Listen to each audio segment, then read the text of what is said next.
नमस्कार, मैं विकास कुमार। आप देख रहे हैं सन भारती न्यूज़ और सन भारती न्यूज़ की टीम लगातार आपको मसरख नगर पंचायत से हर अपडेट प्रत्येक जनता तक पहुंचा रही है। हालाँकि चुनाव काफ़ी नज़दीक है नगर पंचायत का और इस वक्त प्रत्याशी अनेक सामने हैं, लेकिन जो चर्चित चेहरे हैं, पूर्व प्रतिनिधि रह चुके हैं, उन तमाम लोगों से हमारी टीम मिल रही है और ये जानने का प्रयास कर रही है कि इस बार चुनाव लड़ने का कारण क्या है, मुद्दा क्या है। और देखा जाए तो इस वक्त यहाँ की आम जनता से मिलकर उनकी समस्याओं के बारे में जानने का प्रयास किया जा रहा है। तो इस वक्त हमारे साथ मौजूद है छोटा संजय। अगर इनके राजनीतिक करियर के बारे में हम बात करें तो पूर्व में लगातार 15 वर्ष तक इनके परिवार से और ये बतौर मुखिया पद रहते हुए यहाँ की जनता का सेवा करते आए हैं।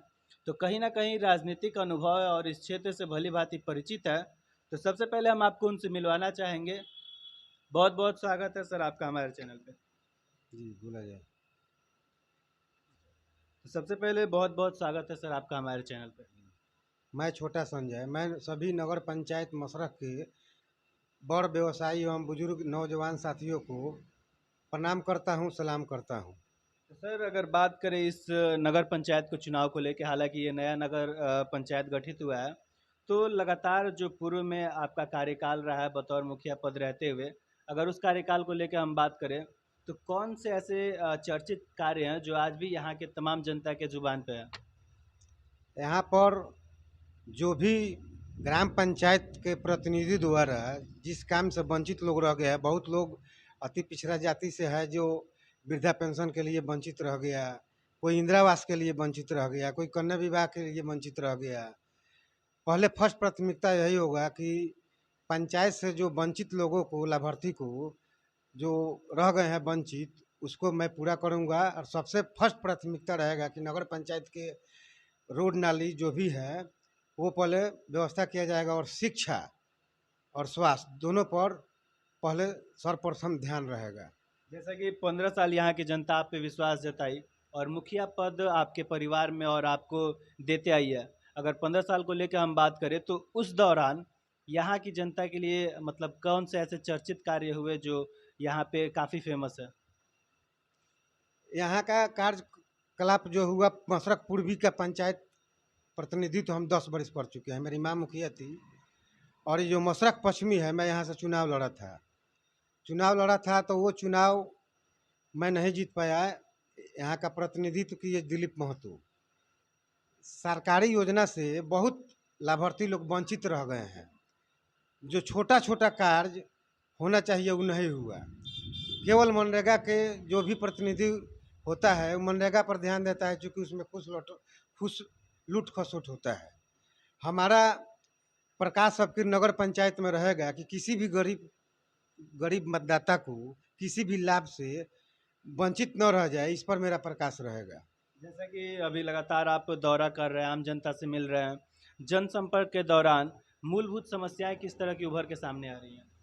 गरीब जनता के सामने प्रॉब्लम है कि राशन कार्ड का प्रॉब्लम है। बोलता है लोग कि हमारे पास नहीं है, जिसके पास धन है उसी के पास है। हम वंचित रह गए हैं राशन कार्ड से, हम वंचित रह गए हैं इंदिरा आवास से, हम वंचित रह गए हैं वृद्धा पेंशन से। ये सब मैंने देहात के घूमने पर ही सब सामने आ रहा है। जो नगर पंचायत के मतदाता ने यदि अपना प्रेम स्नेह दिया मुझे, तो मैं सभी कार्य को पूरा करके दिखलाऊंगा। तो अगर हम बात करें नगर पंचायती चुनाव को लेके, तो अब यहाँ की जनता टैक्स भी ज़्यादा पे करेगी, उस हिसाब से सुविधाएं मिलनी चाहिए, लेकिन लगातार हमारी टीम आम जनता से बात कर रही है। तो मेन मार्केट में अनेकों समस्याएं उभर के सामने आ रही है, जहाँ पे बहुत सारे लोग आते हैं, हमेशा आना जाना रहता है महिलाओं के लिए, लेकिन महिलाओं के लिए खासकर हम बात करें तो मार्केट में किसी तरह की सुविधाएं नहीं है। अगर जनता आप पे विश्वास जताती है तो किस तरह से नए कार्य यहाँ पे देखने के लिए मिलेंगे और मार्केट किस तरह से तरक्की करेगा? क्या सोच है, क्या टारगेट है? यदि हमको सौभाग्य प्राप्त हुआ, मैंने नगर पंचायत का आशीर्वाद मिला बड़ बुजुर्ग गर्जीवन लोग का, तो महिलाओं के लिए हम लोग पार्किंग का व्यवस्था करेंगे। सरकारी ज़मीन उपलब्ध है हमारे पास काफ़ी, जिससे महिलाएं सुबह शाम आकर टहल सके और कोई उसको प्रॉब्लम ना हो। और नगर पंचायत मसरख चमकेगा, बदलेगा मसरख। पहले जैसा मसरख अब नहीं रहेगा। देखा जाता है, आम जनता से हम मिल रहे हैं, उनसे बात कर रहे हैं, तो इस वक्त उनका कहना है कि प्रत्याशी जैसा कि हर चुनाव में आते हैं और वादे तो अनेक करके जाते हैं, लेकिन जब प्रत्याशी प्रतिनिधि के पद पे जाते हैं, जनता के वादे को कहीं न कहीं ठुकरा देते हैं, यानी बीच में छोड़ देते हैं, उनके सपने को अधूरा छोड़ देते हैं। तो इसको लेके आम जनता से क्या कहना चाहेंगे? वो तो आम जनता खुद बखूबी से जानती है कि हम लोग का कार्यकलाप ग्राम पंचायत राज का कैसा रहा है। इसलिए नगर पंचायत के जनता भरोसा जता रहे हैं कि जिस तरह ग्राम पंचायत में कार्यकलाप को मैंने संचालित किया है, उससे बेटर नगर पंचायत का कार्यकलाप का संचालन करूं, इस भरोसे मुझे स्नेह प्रेम मिल रहा है। तो जैसा कि पूर्वी से पिछली बार आप चुनाव हार चुके हैं, कारण पश्चिमी से मुखिया पद का चुनाव आप हार गए। उसका कारण क्या रहा और उन क्या लगता है उन तमाम कमियों को इन 5 सालों में 5 वर्षों में पूरा कर पाए हैं? कारण ये रहा कि उस समय हम 3 पंचायत से चुनाव लड़ रहे थे, मसरक, पूर्वी, बंगड़ा और पश्चिमी। यही कारण रहा पश्चिमी चुनाव लूज करने का। कहीं न कहीं 2 पंचायतों को संगठित करके ये नगर पंचायत बना है। तो क्या लग रहा है ये वर्चस्व दोनों पंचायत पे मतलब फैलेगा, आम जनता के दिल में वो जगह बना पाए ताकि आम जनता उस प्यार को वोट में तब्दील कर पाए? प्रयास जारी है जनता के बीच में जा कर के। मैं अपने पुराने गिने हुए कार्यकलाप को दर्शा रहा हूँ। लोग को विश्वास है कि जिस तरह पहले विकास हुआ है ग्राम पंचायत में, उसी तरह नगर पंचायत में काम होगा। कहीं न कहीं लोकतंत्र है तो ज़ाहिर-सी बात है कि अनेकों कैंडिडेट आएँगे और लगभग सभी चुनाव में देखा जाता है कि जातीय समीकरण और धन बल वाले लोग हावी रहता है। क्या कहना चाहेंगे इस मुद्दे को लेके?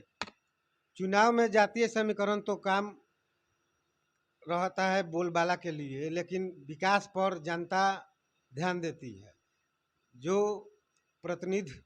प्रतिनिधित्व के कारण जनता समझती है कि कौन काम कर सकता है, उस पर वो अपना विश्वास रखती है और विश्वास दिलाती है कि मैंने फलाने व्यक्ति से ही काम होगा, इस व्यक्ति से काम नहीं होगा। जनता बखूबी समझती है। क्या इस बार चुनाव में देखने के लिए मिलेगा जातीय समीकरण? एकदम मिलेगा। नगर पंचायत के चुनाव में अब की बार फिर से जनता जातीय समीकरण में फंसेगी? जाति समीकरण का राजनीति हम लोग नहीं करते हैं। हम जिस वर्ग से आते हैं बहुत कम संख्या है। 15 साल से राजनीति किए तो कोई जाति समीकरण हम नहीं देखे आज तक। और मैं 15 साल तक 10 वर्ष पूर्वी और 5 साल बंगड़ा का जनता मुझ पर विश्वास रखे, उसके विश्वास पर मैं कायम उतरा। तो आगामी चुनाव को लेके यहाँ के तमाम लोगों से क्या अपील करना चाहेंगे?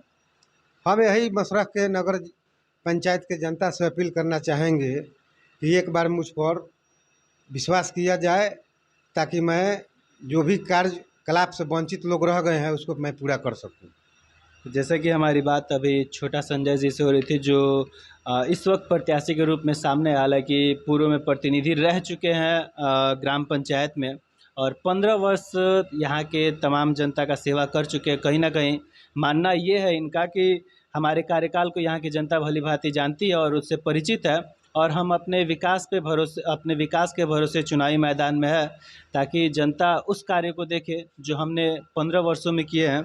और कहीं ना कहीं इनका मानना ये भी है कि अगर जनता हमें नगर पंचायत में मौका देती है बतौर चेयरमैन पद को लेके, तो हमारा प्राथमिकता रहा है कि यहाँ पे जिस तरह की समस्याओं से आम जनता आज भी जूझ रही है उन्हें समाप्त किया जाए और अपने मशरक नगर पंचायत को एक विकसित और आदर्श नगर पंचायत के रूप में सामने लाया जाए। तो जैसा कि यहाँ पे कुछ लोग भी मौजूद हैं, हम उनसे बात करना चाहें कि इस वक्त किस तरह का माहौल चल रहा है और तैयारी क्या है, किस तरह के लोगों को समर्थन करना चाहें। तो सबसे पहले चाचा क्या नाम होगा आपका? संजय सिंह।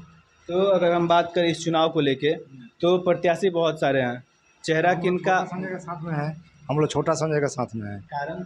नहीं, हम अच्छे आदमी हैं, काम धंधा भी अच्छा करते हैं। जब हम लोग जाते हैं तो हम लोग का पैरवी भी अच्छा करते हैं, कोई भी काम हमको कष्ट नहीं होता है। पूर्व में देखा जाए प्रतिनिधित्व तो ये कर चुके हैं पंचायती राज में, उस समय इनका कार्यकाल कैसा था और किस तरह के कार्य यहाँ पे देखने को? बहुत अच्छा था, बहुत अच्छा था। उम्मीद क्या क्या है इनसे उम्मीद है कि बहुत अच्छा काम करेंगे। तो क्या नाम है सर आपका? जितेंद्र कुमार सिंह। जैसा कि मशरक नगर पंचायत नया गठित हुआ है, किस तरह की सुविधाएं यहाँ पे होनी चाहिए? यहाँ सबसे पहले मशरक के नाला का विकास होना चाहिए। नाला का संकट मशरक में सबसे पहले दूर होना चाहिए। पब्लिक को मार्केटिंग करने में दिक्कत होता है, दुकानदार भी उससे वंचित नहीं है। इसलिए छोटा संजय से हम लोग ऐसा विश्वास के साथ उम्मीद है कहते हैं। इनसे? हाँ, इनसे पूरा उम्मीद है। हर एक कदम में कदम मिलाकर चलने वाले प्रत्याशी हैं, हर एक मोड़ पर खड़ा होने वाले प्रत्याशी हैं। क्योंकि प्रत्याशी चुनाव से पहले वादे अनेक करते हैं, लेकिन प्रतिनिधि बनने के बाद उन वादों को भूल जाते हैं। इनको बचपन से हम लोग जानते हैं, साथ में उठे बैठे हैं, सब कुछ जानते हैं। छोटा संजय हमारे भाई कदम में कदम मिलाकर चलने वाले प्रत्याशी हैं। तो आइए कुछ युवा वर्ग के लिए भी लोग मौजूद हैं, हम उनसे बात करना चाहें, क्योंकि युवा इस वक्त चुनाव में काफ़ी सक्रिय हुए हैं। तो क्या नाम होगा भैया आपका? अभिनव कुमार सिंह। तो जैसे कि आप एक युवा हैं, युवाओं के हिसाब से यहाँ पे किस तरह की सुविधाएं होनी चाहिए? यहाँ तो सबसे पहले नाला, शिक्षा और स्वास्थ्य पर ध्यान देना चाहिए। अगर हम बात करें छोटा संजय को लेके, तो इस वक्त प्रत्याशी के रूप में ये सामने है, लेकिन चेहरे अनेक हैं। इनका चेहरा क्यों सामने आ रहा है? इन्होंने जब लॉकडाउन आया था, कोरोना का समय था, तो इन्होंने लॉकडाउन में कोरोना के समय बहुत गरीबों को मदद की और राशन पहुँचाए हैं। उम्मीद क्या क्या है इनसे? इनसे उम्मीद है कि काम करेंगे।